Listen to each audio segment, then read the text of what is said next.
இந்த சேனலை தொடர்ந்து நடத்த உதவி செய்ய நினைப்பவர்கள் உதவி செய்யலாம். வணக்கம். ஒரு 32 பக்க அறிக்கை மோடியினுடைய பாசிச ஆர்எஸ்எஸ்னுடைய கேடுகட்ட ஆட்சிக்கு முடிவு கட்டும் அப்படின்னு நீங்கள் நம்புறீங்களா? நம்பித்தான் ஆகணும். அது இந்தியாவில் அரங்கேறவிருக்கிறது.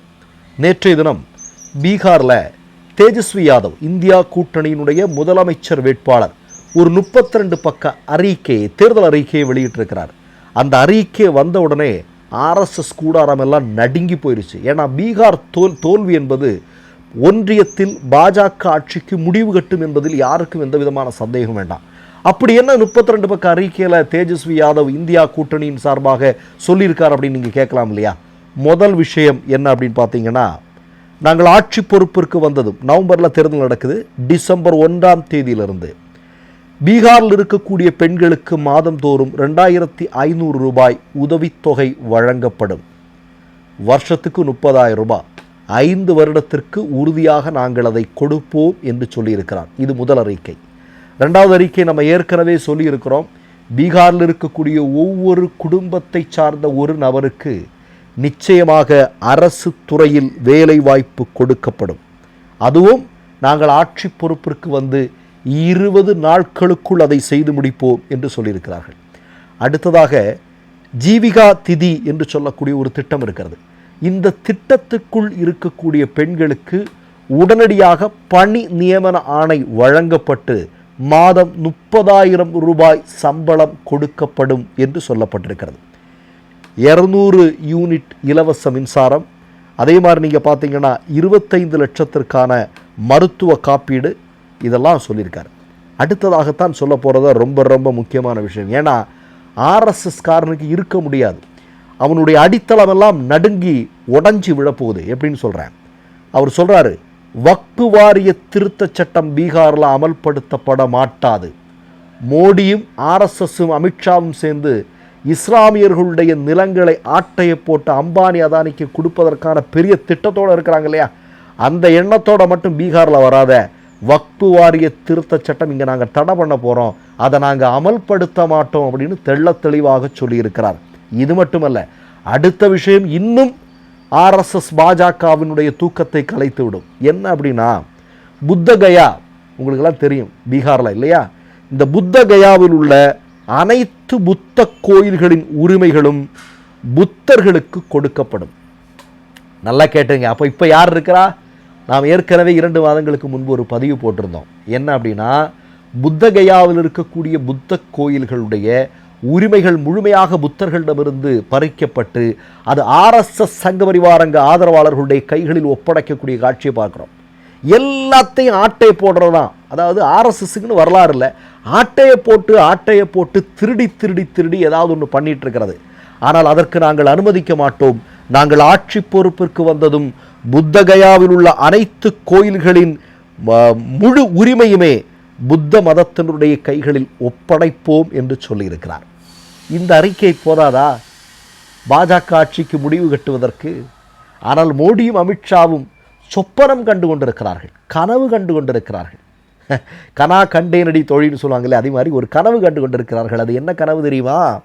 பீகாரில் 17.7% இஸ்லாமியர்களுடைய வாக்கு இருக்கிறது. முஸ்லீம் வாக்கு வங்கி அதிகமாக உள்ள இந்தியாவுடைய மிக முக்கியமான மாநிலங்களில் உண்டு. அதே மாதிரி கிறிஸ்தவர்களுக்கு அதிகமான வாக்குகள் உண்டு, புத்தர்களுக்கும் உண்டு. சரியா?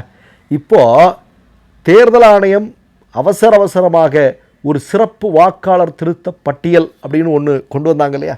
அதில் 65 லட்சம் வாக்காளர்களை நீக்கம் செய்திருக்கிறார்கள் அல்லவா?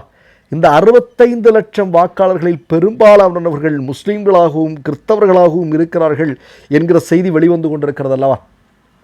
இதனுடைய அடிப்படையில் மோடி என்ன நினைத்து கொண்டிருக்கிறார்? ஆம், நாம் தப்பித்து விடலாம் என்று நினைத்து கொண்டிருக்கிறார்.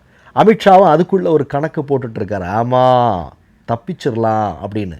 ஆனால் அது நடக்கப் போவதில்லை என்பதுதான் உண்மை. ஏன்னா பீகாரில் இருக்கக்கூடிய மக்கள், நேற்றைய தினம் கூட ராகுல் காந்தி அங்கே இருக்கக்கூடிய இளைஞர்களோடு ஒரு பேச்சுவார்த்தை நடத்துகிறார், ஒரு கான்வர்சேஷன் நடத்துகிறார், விவாதம் நடத்துகிறார்.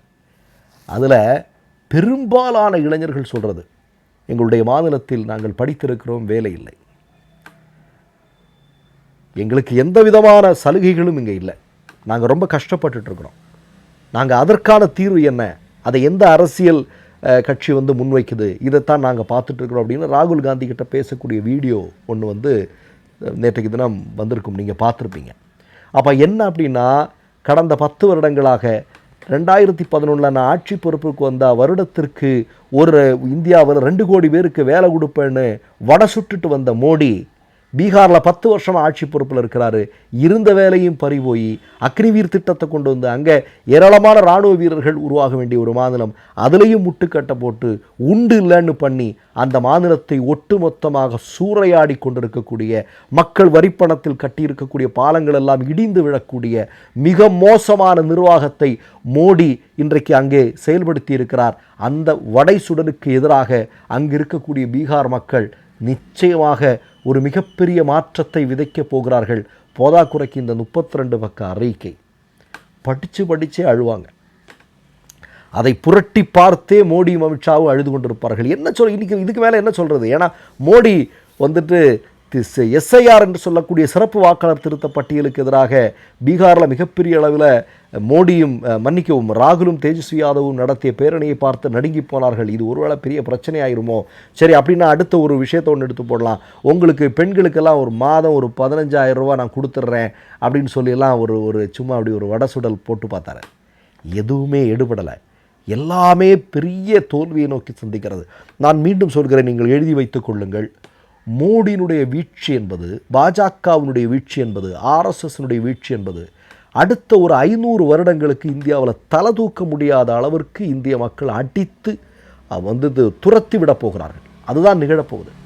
அந்த அளவிற்கு மக்கள் எல்லா மாநிலத்திலுமே பாஜக மீது கோபத்தில் இருக்கிறார்கள்.